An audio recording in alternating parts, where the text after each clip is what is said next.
Le cancer du poumon peut également survenir chez les personnes qui n'ont jamais fumé de tabac et qui n'ont pas été exposées à des éléments cancérogènes. Chez ces patients, des mutations génétiques naturelles provoquent la formation de tumeurs dans les poumons. La plupart des mutations génétiques connues qui causent le cancer du poumon surviennent chez les individus qui ont une forme de la maladie appelée cancer du poumon non à petites cellules ou CPNPC.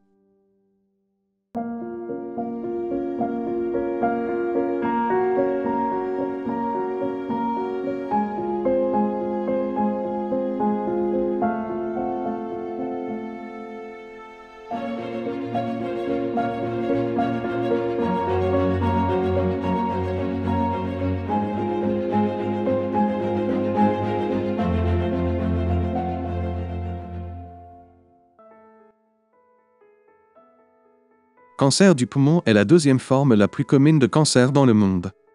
Seul le cancer du sein est diagnostiqué plus fréquemment. Pourtant, le cancer du poumon est le plus mortel de tous les cancers. Environ 1,8 million de personnes meurent de cette maladie dans le monde chaque année. Voici ce qui rend ce chiffre véritablement choquant. Aussi récemment qu'au XIXe siècle, très peu de gens développaient un cancer du poumon, qui était alors une maladie rare.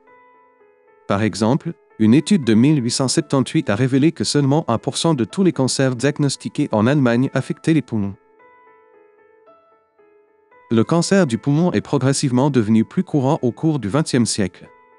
Dans les années 1930, certains médecins ont commencé à soupçonner que l'habitude de plus en plus populaire de fumer des cigarettes était à blâmer. En 1950, des chercheurs aux États-Unis ont publié la première étude scientifique liant le cancer du poumon au tabagisme. Le tabagisme intensif semble causer le cancer du poumon en endommageant l'ADN, entraînant des mutations génétiques qui font que les cellules pulmonaires se développent de manière incontrôlée et forment des tumeurs. Le tabagisme cause également de l'inflammation dans les poumons, ce qui favorise la croissance et la propagation du cancer. Fumer des cigarettes est à l'origine de 85% de tous les cas de cancer du poumon. Les autres causes comprennent l'exposition au radon, l'amiante et d'autres substances cancérogènes. Des facteurs génétiques peuvent également être en cause. Pour certains patients, des mutations génétiques héréditaires prédisposent à un risque plus élevé de développer un cancer du poumon. Cependant, pour la plupart des patients, il n'existe pas de cause unique de cancer du poumon, mais une combinaison de facteurs génétiques et environnementaux, et qui n'ont pas été exposés à des éléments causant le cancer. Chez ces patients, des mutations génétiques naturelles provoquent la formation de tumeurs dans les poumons. Par exemple, des mutations dans le gène GFR semblent augmenter le risque de cancer du poumon chez les personnes qui ne fument pas. De même, si un gène appelé ALK se fixe à un autre gène, un changement connu sous le nom de fusion génique peut provoquer un cancer du poumon.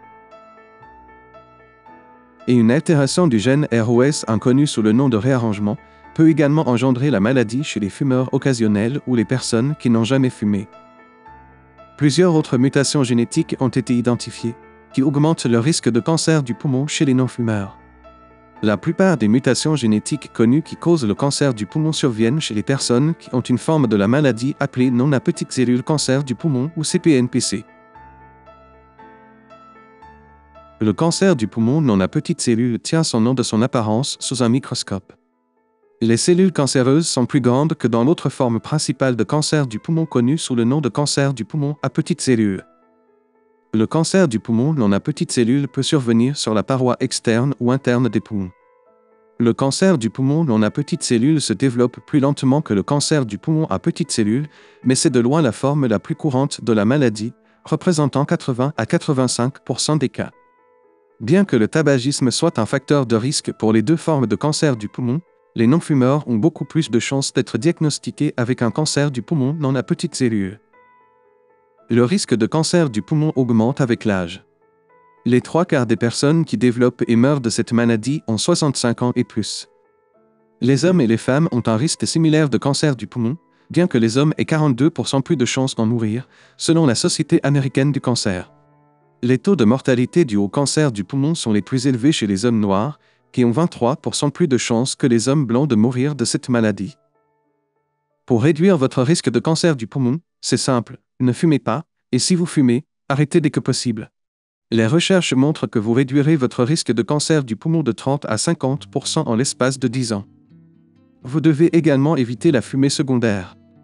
Et il est sage de tester votre maison pour le radon et l'amiante et de les éliminer s'ils sont détectés. Le symptôme classique du cancer du poumon est une toux qui ne disparaît pas, surtout si elle produit du sang ou de la salive ou du mucus de couleur foncée. D'autres symptômes du cancer du poumon incluent des douleurs thoraciques, surtout si elles s'aggravent. Lorsque vous prenez une profonde inspiration, toussez ou riez, votre voix peut également devenir rauque. Perte d'appétit et perte de poids involontaire peuvent survenir. Vous pourriez aussi manquer d'énergie, vous sentir faible et vous trouver à respirer bruyamment souvent. Et vous pouvez remarquer que vous développez des infections fréquentes telles que la bronchite et la pneumonie. Les cas avancés de cancer du poumon peuvent causer d'autres symptômes, tels que des douleurs osseuses, des maux de tête, de la faiblesse ou un engourdissement des membres et des vertiges. Le traitement que le médecin recommande pour le cancer du poumon dépendra de plusieurs facteurs, y compris la forme de la maladie que vous avez. Le cancer du poumon détecté tôt peut être enlevé par chirurgie, bien que la plupart des patients nécessitent d'autres traitements, qui peuvent inclure la chimiothérapie, la radiothérapie et l'immunothérapie, qui aident le système immunitaire à tuer les cellules cancéreuses.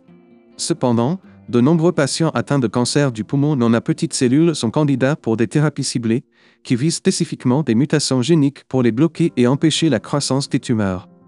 De plus, les essais cliniques évaluent de nouveaux traitements qui ciblent les ALK, ROS1 et d'autres mutations géniques. En effet, les patients atteints de cancer du poumon non à petites cellules qui ont certaines mutations génétiques peuvent être candidats pour les essais cliniques impliquant des patients avec d'autres formes de tumeurs solides, connues sous le nom d'essais paniers. Participer à un essai clinique vous donne accès à de nouveaux traitements des mois et même des années avant qu'ils ne soient disponibles pour les autres patients. Ces traitements avancés peuvent changer la vie et certains peuvent même offrir une guérison. Il y a actuellement plus de 1500 essais cliniques sur les traitements du cancer du poumon en cours dans le monde entier. Offrez-vous le cadeau de l'espoir en vous renseignant sur toutes vos options de traitement du cancer du poumon.